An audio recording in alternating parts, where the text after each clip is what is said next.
इस क्वेश्चन में इस पूरे की एक्सपेंशन में x to the power 324 का कोएफिशिएंट निकालना है. You can see very easily that this can be written as x plus 1 into x minus 2 2 times, x plus 3 3 times, and so on up to x plus 25 25 times.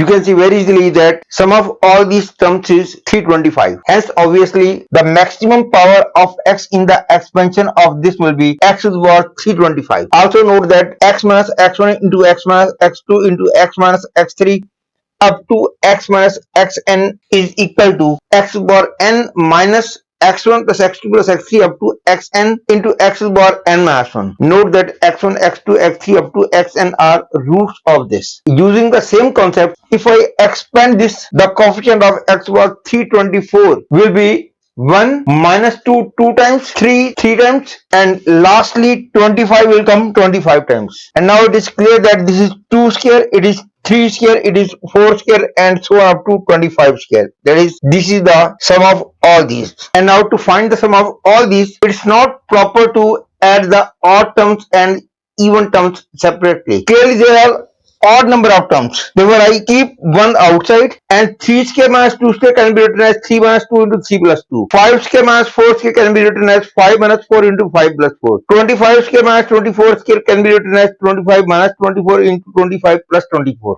One part in every case is 1. Therefore, this whole can be written as 1.